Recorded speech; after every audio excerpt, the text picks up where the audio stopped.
Delhi blast मामले में जांच तेज कर दी गई है। सीआरपीएफ की जांच टीम घटनास्थल पर पहुंची है। आपको बता दें कि पुणे से दिल्ली पहुंची सीआरपीएफ की जांच टीम पहुंच चुकी है और दिल्ली ब्लास्ट मामले में 2 लोगों को हिरासत में लिया गया है। 1.5 फीट गड्ढे में बम रखा गया था। आपको बता दें कि कल सुबह ही ब्लास्ट हुआ। हालांकि किसी का नुकसान नहीं हुआ, कोई हताहत नहीं हुआ, लेकिन बड़ा सवाल यह है कि इसके पीछे क्या साजिश थी, क्योंकि फेस्टिवल सीजन चल रहा है और उसके पहले यह धमाका होना अपने आप में कई सवाल। रोहिणी ब्लास्ट वाली साइट पर आज सीआरपीएफ की टीम पहुंची है, जो अब मौके का मुआयना कर रही है, क्योंकि ये सीआरपीएफ का स्कूल है जहां पर जो है कल सुबह 7:30 बजे के आसपास ये जोरदार धमाका हुआ था। तो उसका इम्पैक्ट की तस्वीरें यहां पर साफ तौर पर नज़र आ रही हैं। और हालांकि इस पूरे मामले में पुलिस लगातार इन्वेस्टिगेशन कर रही है और जितने भी तमाम सीसीटीवी इस इलाके में लगे हुए हैं उसको खंगाल रही है। लेकिन क्योंकि सीआरपीएफ का स्कूल है तो सीआरपीएफ की टीम भी अपने लेवल पर इसको इन्वेस्टिगेट करेगी कि किस तरीके से यहाँ पर इस धमाके को अंजाम दिया गया, कौन लोग इसके पीछे हैं। तो लिहाजा अब यहाँ पर तमाम चीज़ों की मेजरिंग की जा रही है। और हालांकि कल यहाँ से फॉरेंसिक टीम और जो एनएसजी की टीम, एनआईए की टीम, तमाम सैंपल्स जो हैं वो यहाँ से कलेक्ट करके ले जा चुकी हैं और कई चीज़ें इसमें निकल कर सामने आई हैं कि क्या क्या जो केमिकल थे जिनका इस्तेमाल करके इस धमाके को अंजाम दिया गया। और लेकिन अब सीआरपीएफ के जो लोग आए हैं टीम से जुड़े हुए, वो इसके इम्पैक्ट का पता लगा रहे हैं कि कितना नुकसान जो है इस धमाके से हुआ है। और अगर इसमें जो खतरनाक चीज़ें होती जैसे बॉल बेयरिंग टाइप या जो अक्सर नेल्स जो डाले जाते हैं इस तरह के धमाकों को अंजाम देने के लिए, तो उसमें अगर वो सब होते तो ये नुकसान किस लेवल का हो सकता था।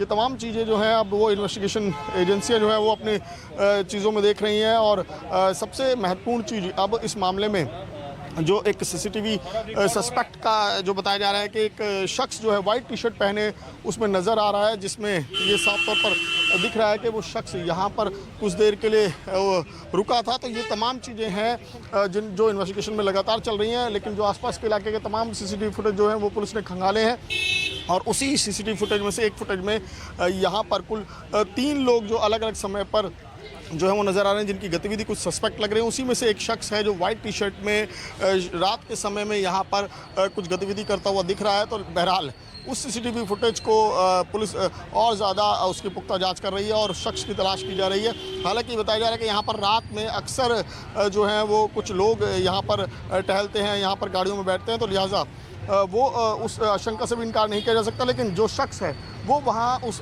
पेड़ के आसपास बैठता हुआ दिखाई दे रहा है उस सीसीटीवी फुटेज में। तो ये भी जांच का विषय है। बहरहाल अब पुलिस पूरे मामले की जांच में जुटी हुई है। संकलिकांत के साथ कौशिक, न्यूज़ 24 दिल्ली। तो इस खबर पर ज्यादा जानकारी के साथ हमारे सहयोगी सीधे ग्राउंड जीरो से विमल कौशिक जुड़े हुए हैं। विमल, आप वहां मौजूद हैं, लगातार जांच चल रही है, जरा अपडेट बताएं कि अभी क्या कुछ प्रक्रिया आगे बढ़ी है। जी बिल्कुल, देखिए मैं उसी स्पॉट पर मौजूद हूँ जहाँ पर कल ये घटना हुई थी। और सबसे महत्वपूर्ण चीज़ इसमें जो निकलकर सामने आई है वो ये है कि धमाके से पहले करीब 8 से 10 घंटे पहले वो जो विस्फोटक था वो यहाँ पर रखा गया था, क्योंकि रात 10 बजे के बाद इस जगह पर कोई भी ऐसी सस्पेक्टेड गतिविधि नज़र नहीं आई है कि उसके बाद किसी शख्स ने आकर ये जो विस्फोटक था वो यहाँ रखा। ये बहुत महत्वपूर्ण चीज़ है कि क्या 8 से 10 घंटे पहले विस्फोटक यहाँ रखा गया था और उसको किसी रिमोट से ट्रिगर किया गया। ये एंगल अब पुलिस खंगाल रही है, क्योंकि रात 10 बजे के बाद यहाँ पर कोई हरकत नहीं नजर आई। उससे पहले की तमाम फुटेज खंगाली जा रही है। हालांकि एक सफ़ेद टी शर्ट में एक शख्स है जिसकी गतिविधि यहाँ पर थोड़ी सी संदिग्ध नज़र आ रही है, वो उस पेड़ के आसपास देखा गया है। और जो जानकारी मिल रही है कि पॉलीथीन में वो विस्फोटक हल्का सा गड्ढा खोद के रखा गया और ऊपर से उसको पत्तों से और कूड़े से ढक दिया गया।